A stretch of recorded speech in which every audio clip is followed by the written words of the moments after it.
તો ઘણી વખત એવું થાય છે કે આપણે જ્યારે શાકભાજી સુધારતા હોય અથવા તો ગમે તે કામ કરતા હોઈએ છીએ ત્યારે આપણો જે હાથ હોય છે ત્યાં આવી રીતે વાગી જતો હોય છે, આવી રીતે ચીરો પડી જતો હોય છે અને આપણે જ્યારે કોઈ પણ કામ કરવું હોય, લોટ બાંધવો હોય અથવા તો વાસણ ધોયા, કપડાં ધોવાય ત્યારે આપણે એને ધોઈ નથી શકતા. તો એના માટે આપણે શું કરવાનું છે કે આપણે જે આવી પ્લાસ્ટિક બેગ હોય છે એ પ્લાસ્ટિક બેગ આપણે લેવાની છે.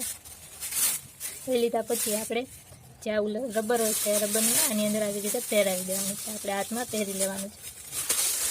તો આવી રીતે તમે જે આ પ્લાસ્ટિક બેગ છે એને હાથમાં પહેરશો અને પહેરીને પછી તમે કામ કરશો તો તમારું જે આ વાગેલું છે, જે લાગેલું છે એમાં કોઈ પણ અસર નહીં થાય સાબુની, અને એની જ સાથે તમને હાથમાં બળતરા પણ નહીં થાય અને આપણું જે કામ છે એ ખૂબ જ ઇઝીલી થઈ જશે.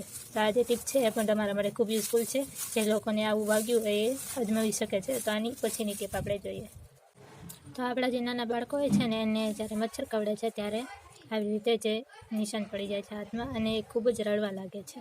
તો એના માટે આપણે શું કરવાનું છે કે આપણે કોઈ પણ જે બામની ડબ્બી હોય છે એ બામની ડબ્બી લેવાની છે અને આ જે બામ છે એ જે બાળકોને જે આ મચ્છર કરડ્યા હોય છે, જ્યાં લાલ નિશાન હોય છે ત્યાં આપણે આવી રીતે લગાવી દેવાના છે. તો આનાથી શું થશે કે તમારા જે બાળકો હોય છે ને જે મચ્છર કરડવાથી જે બળતરા થાય છે એ બળતરા નહીં થાય અને એ લોકોને એકદમ રાહત થઈ જશે. તો આ જે ટીપ છે એ પણ તમે અપનાવી શકો છો. તો નેક્સ્ટ ટીપ આપણે જોઈએ. તો આપણે સૌથી પહેલાં તો અહીંયા એક છે ઈંટ હોય છે લેવાની છે અને આ જે ઈંટ છે એને આપણે જે ગેસ હોય છે એની ઉપર આવી રીતે મૂકીને એને થોડી વાર ગરમ કરવાની છે. ધીમા ગેસે આપણે એને ગરમ કરવાની છે.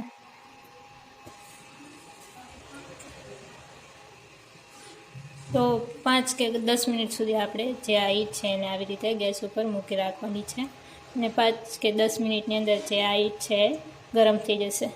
તો આ જે ઈંટ છે એને આપણે કોઈ પણ જે કપડું હોય છે એની મદદથી ઉતારી લેવાની છે અથવા તો તમે હાથથી પણ ઉતારી શકો છો. આ એટલી બધી ગરમ નથી હોતી. તો તમે વિચારતા હશો કે જે આ ઈંટ છે એને મેં આવી રીતે ગરમ શા માટે કરી છે ગેસ ઉપર. તો એ હું તમને જણાવીશ, પણ એની પહેલાં આપણે હજી એક પ્રોસેસ જે કરવાની છે એ પ્રોસેસ આપણે કરી લઈએ. એના પછી આ ઈંટના વિશે આપણે જાણીએ.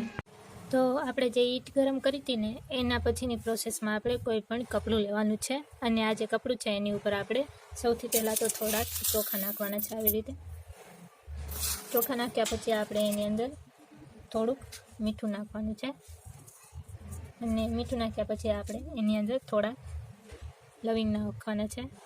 આ જે કપડાની અંદર આપણે આ 3 વસ્તુ નાખી છે એને આપણે સારી રીતે આવી રીતે પોટલી એની બાંધી લેવાની છે. તો આના પછી આપણે જે આ ઈંટ છે ગરમ એને લેવાની છે અને પછી આ જે પોટલી છે એને આપણે આ જે ઈંટ છે એની ઉપર આવી રીતે ગરમ કરવાની છે.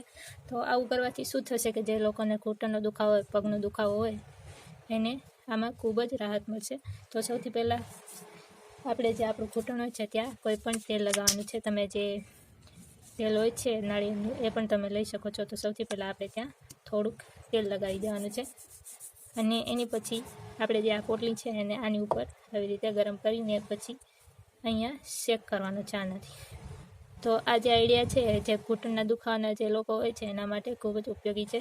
તમને શરીરમાં ગમે ત્યાં પણ દુખાવો થતો હોય ત્યાં તમે આવી રીતે શેક કરી શકો છો. અને એની જ સાથે જે આ ઈંટ છે એની અંદર માટી હોય છે, તો માટીની અંદર ઘણા એવા ગુણધર્મો હોય છે જેનાથી આપણને શરીરમાં રાહત મળે છે. તો આ જે ટીપ છે એ તમને સારી લાગી હોય તો ચેનલને સબસ્ક્રાઈબ જરૂરથી કરતા દેજો. તો આની પછી નેક્સ્ટ ટીપ આપણે જોઈએ.